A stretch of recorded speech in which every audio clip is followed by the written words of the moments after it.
Before we unveil this intimate, dramatic, and heartbreaking story, take a second to hit that subscribe button. Drop a like and let me know in the comments, what does it truly mean to be a king? Your support helps us tell more hidden stories from history.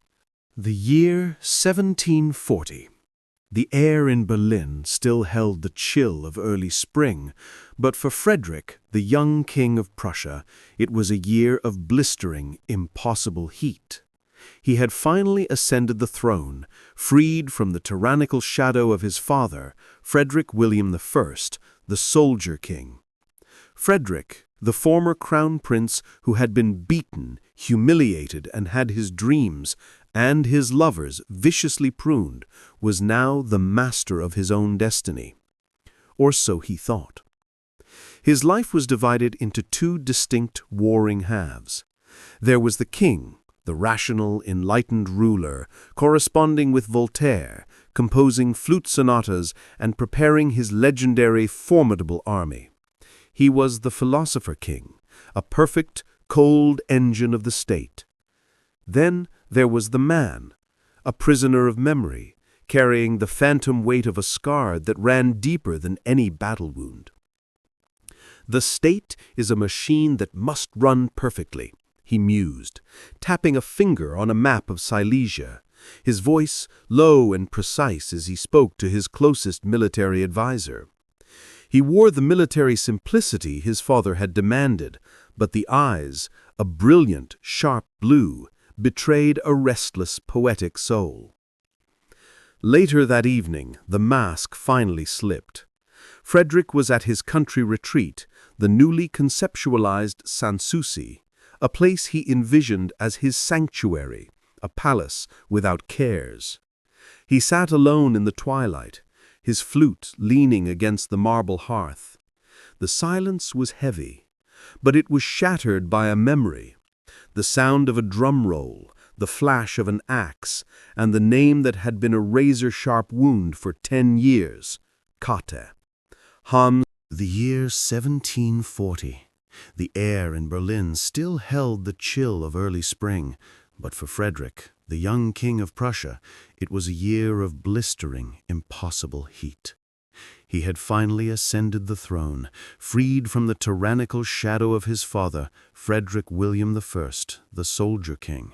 Frederick, the former crown prince who had been beaten, humiliated, and had his dreams and his lovers viciously pruned, was now the master of his own destiny. Or so he thought.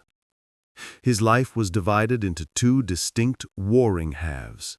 There was the king, the rational, enlightened ruler, corresponding with Voltaire, composing flute sonatas and preparing his legendary, formidable army. He was the philosopher king, a perfect cold engine of the state. Then there was the man, a prisoner of memory, carrying the phantom weight of a scar that ran deeper than any battle wound.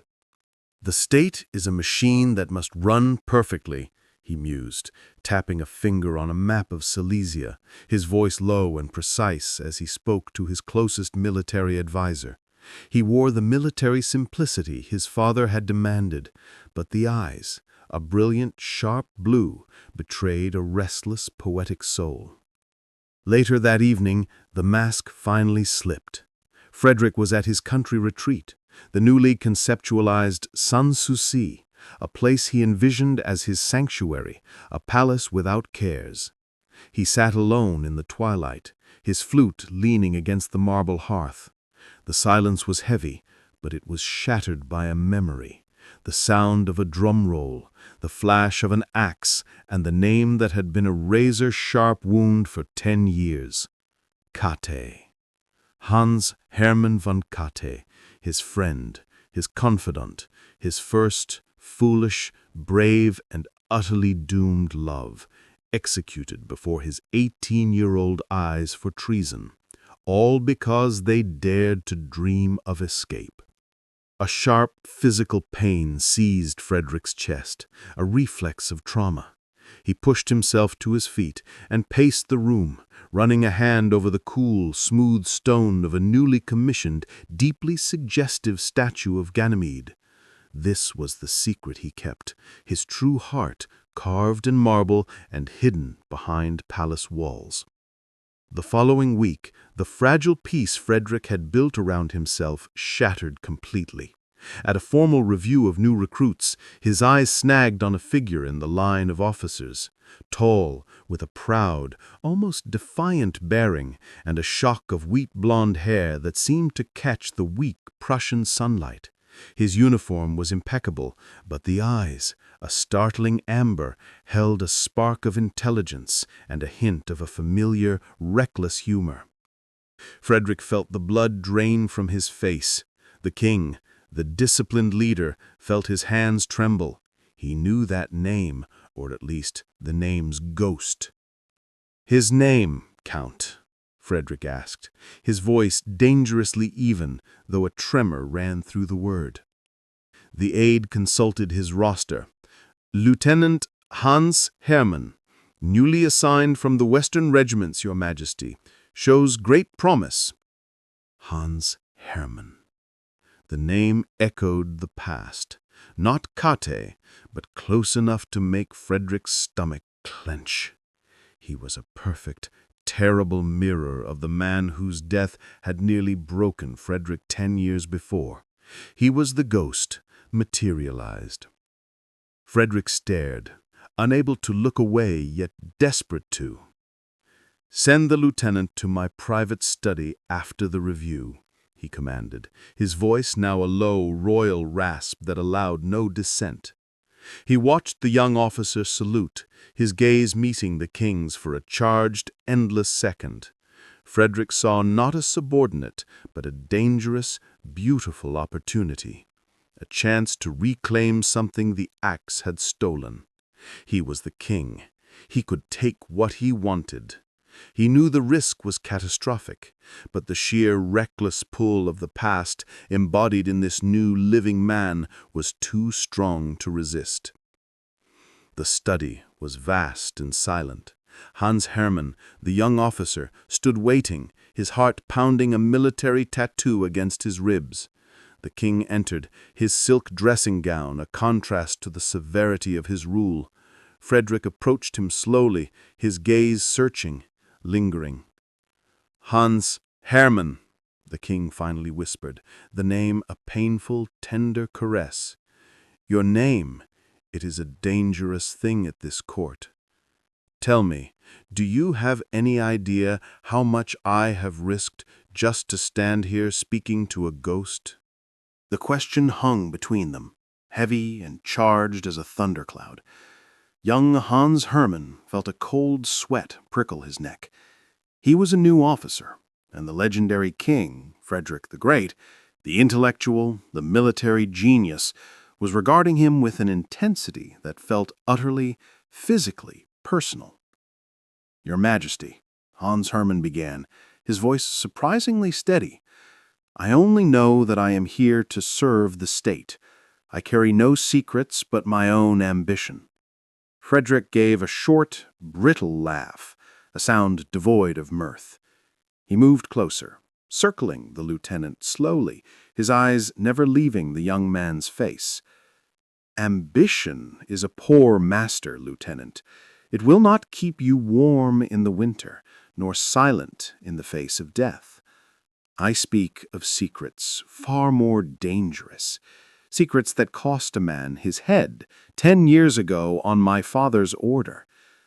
He stopped directly in front of Hans Hermann, who stood rigid at attention. "A man, Lieutenant, who shared your name, and more critically, your heart." Hans Hermann's breath hitched. The story of Kot, the executed lover of the crown prince, was the darkest, most terrifying open secret of the court. To be associated with it, even by name, was a career-ending, potentially life-ending catastrophe. "Your Majesty is mistaken," Hans Hermann insisted, the lie a cold, necessary shield. "I am merely a loyal servant, devoted to my king and Prussia." Frederick sighed, the sound a mix of exhaustion and bitter amusement. He turned and poured 2 glasses of wine, offering one to the lieutenant. Drop the pose, Hans. I did not summon you here to discuss cavalry formations. Your hands are rough, but your eyes are soft. You remind me of the man I loved and failed. Frederick took a sip of his wine, his gaze distant. My friend, my Lieutenant Hans Hermann von Katt, was executed for helping me try to escape my father's tyranny. I was forced to watch. It was a lesson. Kings have no heart, only state necessity. He looked back at the young man. You, with your echo of a name, are a temptation to forget that lesson, and I have never been one to deny myself a difficult, exquisite pleasure. Hans Hermann lowered his glass, his own tension starting to bleed away, replaced by a reckless, exhilarating understanding. He saw the genuine torment behind the sharp eyes, the yearning in the controlled lines of his mouth. The king was lonely. The king was haunted, and the king was propositioning him. Your Majesty, Hans Hermann said, taking a slow, calculated step forward. I have no desire for ambition, Your Majesty, if it means I must betray myself. But I am an officer. I understand orders, and I understand duty to a king who dares to be a man. The words were a gamble, a subtle yet unmistakable declaration. Frederick watched him, his mask of the philosopher king cracking, a raw vulnerability exposed. Duty, Frederick murmured, a genuine, small smile touching his lips for the first time. A very Prussian word for a very human craving. Then let your duty, for now, be to my sanity, Lieutenant. The court, the ministers, my military, they must see the king. But here, in the shadows, I require a friend, a secret, dangerous ally. Over the next few weeks, a dance of exquisite, high-stakes secrecy began. Their relationship was a series of stolen moments, late-night philosophical discussions, where Frederick would read his poetry to Hans Hermann, the verses dripping with the melancholy of his repressed life, clandestine meetings in the gardens of Sanssouci, where the young officer's hand would linger just a moment too long on the king's arm, and long, silent rides through the Prussian forests, where the simple fact of shared, comfortable silence was a love language itself. One night, Hans Hermann confessed a truth that bound them further. My father disowned me, Your Majesty, for my nature. He said I was a blot on the family name, too soft for the uniform. I came here to be someone new. Frederick's hand reached out, cupping the back of Hans Hermann's neck, his touch firm and protective. We are both someone new here, my lieutenant. I am a king without a heart, and you are a man without a past. Let us write a new history, just for us, a history that no father can destroy. But the secret, like all powerful things, created its own dangerous gravity. One afternoon, Frederick was reviewing state papers with Count von Finkenstein, his trusted foreign minister. Finkenstein, known for his loyalty, but also his keen, unforgiving eye, cleared his throat. Your Majesty, the Count began, his tone respectful yet firm. I have noticed the recent closeness with Lieutenant Hans Hermann, a talented officer, no doubt, but the name, Your Majesty, the repetition is dangerous. People whisper. They remember the tragedy of the former crown prince. Such a secret, now that you are king, is not just a personal matter. It is a political weapon waiting to be aimed at the very heart of Prussia. Frederick's face instantly hardened, a glacial mask dropping over his features. He felt the cold shock of reality. Finkenstein was right. The stakes were no longer a crown prince's neck. They were an entire kingdom. Frederick dismissed the count with a curt wave, his heart pounding a frantic, desperate rhythm. He had to make a choice, the throne or the man. He walked to his window, staring out at the darkening garden where he had first seen the new lieutenant. He realized, with a sickening clarity that the ghost of Kot hadn't just appeared. Frederick had summoned him, desperate for a second chance. But the price of that chance was now the security of his kingdom. That night, a messenger was dispatched to the officers' barracks, carrying a small, anonymous velvet pouch and a single sealed order, a transfer to the farthest, most desolate regiment on the Prussian frontier, 1,000 miles from the king. It was the only way to save him, the only way to save the crown. Frederick fell onto his divan, utterly alone.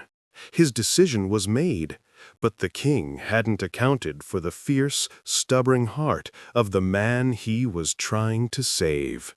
The small, heavy velvet pouch lay on Lieutenant Hans Harman's cot, a dark velvet stain against the coarse linen. Inside, he found a handful of heavy gold coins, a king's ransom for a humble lieutenant, and a sealed official transfer order to the easternmost regiment, Fort Königstein, effective immediately. It was a banishment, a clean, brutal amputation. He crushed the wax seal in his fist. It was not a punishment for a crime, it was a sacrifice for the crown. Frederick was protecting him, driving him away to save his life and his throne. But the message felt like a betrayal, a cold, calculated decision from the king, not the man who had held his face in his hands only 2 nights before. He chose the state, Hans Harman whispered, the words tasting like ash.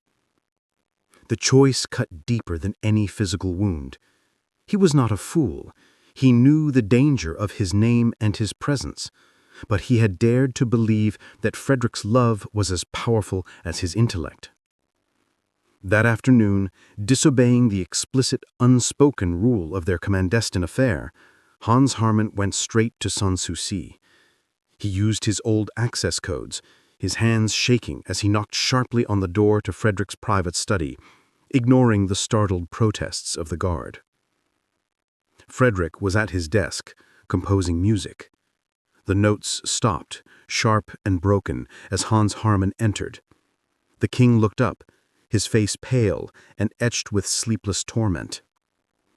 "You have the order," Frederick stated, his voice flat, devoid of emotion, the perfect voice of a monarch. "You are to leave by dawn." Hans Harman tossed the velvet pouch onto the desk, the gold coins scattering with a loud, brassy clatter that shattered the silence. "Is this my reward, Your Majesty? A bribe for silence? I thought we were writing a new history. It seems we are only repeating the old one. The one where a king sacrifices his conscience for his crown." Frederick rose, his eyes flashing with a sudden, dangerous fury. "Silence! You dare to use that tone with your king? You dare to misunderstand the agony of this choice?" He slammed his hand down on the desk. "I am doing this to save your life, you arrogant fool. The ghost of Kate will not be put to rest by a new, more public execution. The court knows. Finkenstein is watching. They want me to fail, and you are the key to my collapse. I am securing your safety and the stability of Prussia." "And what about your safety, Your Majesty? Your safety from your own damned father's shadow? You send me away, and you return to that cold, beautiful cage with your flute and your philosophies, utterly alone. Was Kate's death not lesson enough? That isolation is the truest kind of execution?" He took a step closer, his eyes blazing with a mixture of love and righteous anger. "I am a lieutenant, Your Majesty. My life is yours, for the state, for the king. But my heart, that you already claimed, and you cannot abdicate responsibility for it. I will not flee to a desolate fort for your convenience. If I am to be your secret, then let me be your strength, not your shame." Frederick stood frozen, the lieutenant's words hitting him with the force of cannon shot. He saw the fierce, unyielding loyalty in the young man's eyes, the very quality that made him so utterly, impossibly like the first Hans Harman. He saw not a man to be saved, but a force to be reckoned with. "What do you want?" Frederick whispered, the king's voice momentarily gone, replaced by the desperate plea of the man. "I want the truth," Hans Harman demanded. "I want to be your valet de chambre, your personal attendant. No rank, no military post. A man with access to your private rooms, who speaks French, who can play a quiet hand of cards, who can fetch your water and stand guard while you sleep. A servant, Your Majesty, beneath the notice of the aristocracy, yet with unfettered, intimate access." It was the lowest possible profile for the most dangerous, most private relationship. It was a complete obliteration of Hans Harman's military ambition, a choice to trade a career for love and proximity. The audacious brilliance of the proposal stunned Frederick into silence. A valet? A servant? Below the notice of the aristocracy, yet with unfettered, intimate access. It was the lowest possible profile for the most dangerous, most private relationship. It was a complete obliteration of Hans Harman's military ambition, a choice to trade a career for love and proximity. Frederick looked at the scattered gold, the broken wax seal, and the unyielding eyes of the man before him. He saw a soul as reckless, as desperate for connection as his own. He slowly moved towards the young man, his hand rising to cup Hans Harman's cheek, his thumb gently wiping away a tear that had escaped the officer's fierce grip on his emotions. "You will be seen as nothing more than a peasant's son, a fancy servant, a whim. You will be trading honor for a dangerous shadow life." Hans Harman leaned into the touch, closing his eyes. "Shadows are where the truth lives, Your Majesty. I only ask that you finally live there with me." Frederick's composure broke. He pulled the young man into a fierce, desperate embrace, holding him tightly, burying his face in Hans Harman's shoulder. "Done," he choked out, the word rough with emotion. "You are mine, and I am yours, and God help us both." The state had demanded a sacrifice. The king had given a bribe and an order, but the man had offered an exchange. The following morning, Lieutenant Hans Harman was gone, vanished from the barracks as ordered. But 2 days later, a new figure appeared in the inner apartments of Sans Souci. A quiet, impeccably dressed young man, the king's new valet. The risk remained catastrophic, but the secret was now encased in the protective armor of domestic necessity. Frederick had kept his throne, but he had opened the door to a new, quiet life of love and intimacy. Yet the old scar remained, and the king was about to learn that simply changing the name of your lover does not change the nature of the court. The true test of his reign and his heart was about to begin, and it involved a familiar face from his own tormented past, who had a very long memory. Life at Sans Souci settled into a precarious, beautiful rhythm.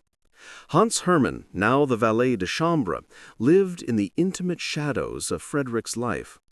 His quarters were conveniently next to the king's. He spoke French, sorted the king's sheet music, kept the secrets of his letters with Voltaire, and poured the king's evening chocolate. To the court, he was a nobody, a handsome, efficient, and ultimately disposable Herr Valet. But in the quiet hours, he was the king's confidant, his solace, his equal. Frederick was, for the first time since his adolescence, truly at peace. He could be Frederick, the man, the poet, the lover, without the constant crushing pressure of Frederick the Great, the king. Hans Hermann's grounded, sensible humor and profound loyalty became the anchor that kept the volatile genius tethered to reality. The uniform was an easier disguise, Hans Hermann admitted one evening while polishing the silver of Frederick's favorite flute. At least then I was an officer among officers. Now I am a phantom. The ladies' maids treat me like a piece of furniture. Frederick looked up from his writing, a rare, soft light in his eyes. Furniture, you say? Then you are the foundation upon which my entire life is now built. Let them look through you, my love. It is their blindness that protects us. He pushed away his papers and crossed the room, taking the flute and setting it down. I have conquered a kingdom, Hans, but you have done something far harder. You have forced a king to be honest with himself. You are my true, quiet victory. But the court, as Frederick knew, was not blind. It was simply waiting. The true test arrived not from an enemy foreign power, but from a relic of the past, his sister, Princess Wilhelmina, his most trusted ally and the only other living soul who had witnessed Kott's execution. Wilhelmina arrived for a state visit, her initial joy at seeing her brother replaced by a sharp, intuitive concern. She watched the subtle glances, the quiet efficiency of the new valet, and the way Frederick's shoulders seemed to lose their tension only in the young man's presence. One afternoon, she cornered Hans Hermann while he was setting up the king's tea service. Her eyes, sharp and knowing, bored into his. "You have a dangerous name, Herr Valet," Wilhelmina said, her voice a low, aristocratic purr. Hans Hermann remained perfectly composed, bowing slightly. "I apologize if my parentage offends your highness. I was not given the luxury of choosing it." "No, you were not, but you have chosen this life, the life of a shadow. Do you know what my brother lost for the man who bore that name before you?" "I know the history, your highness. I also know the future." "And what future is that?" Hans Hermann met her gaze, his expression solemn and utterly sincere. "To be the quiet, safe harbor for a great king, to ensure that the axe never falls on his heart again. I have no ambition for rank or wealth, only for his peace, and for that I will be invisible until I am an old forgotten man." Wilhelmina stared at him for a long moment. She saw the love, but also the self-sacrificing dignity in the young man. She saw the echo of the reckless, loyal Kott, but also a new, grounded strength. She nodded slowly, a ghost of a tear tracing a path down her cheek. "Take care of him, Hans. He is worth more than all of Prussia." And so the quiet, dangerous life continued. Frederick launched his famous military campaigns, transforming Prussia into a European superpower. He was a brilliant, cold, and utterly effective ruler. But in the twilight of every long day, he retreated to Sanssouci, to his house of no cares, and to the man who truly was his greatest solace. The impact and legacy. Frederick the Great died decades later, an old, cynical, but unquestionably great king. He was known as the philosopher king, the general, the patron of the arts. His life was a study in rationalism and military genius. But his final, most telling instruction was his burial, not in the grand, state-sanctioned mausoleum next to his hated father, but in a simple, solitary tomb at Sanssouci, on the terrace overlooking his private vineyard. He requested that he be buried without pomp, without ceremony, a quiet end for a man whose life was deafeningly public. History records that his valet de chambre, Hans Hermann, remained by his side until the very end, one of the few constants in a life defined by change and war. The valet retired soon after the king's death, taking the king's flute, which Frederick had willed to him, as his only substantial possession. Frederick the Great risked his throne, his reputation, and his kingdom for a man whose name was a devastating reminder of his greatest trauma. He didn't repeat the mistake of his youth. He didn't try to flee the state. He faced the state outwitted it, and created a clandestine sanctuary of love right under its nose. His legacy is not just in the borders he drew on a map, but in the single, small tomb on a sunny hill, an ultimate statement of personal preference over state requirement. It was the final act of a philosopher who, in the end, learned that the deepest, most necessary victory is always the one you win over your own fear. And for Frederick, that victory was named Hans Hermann.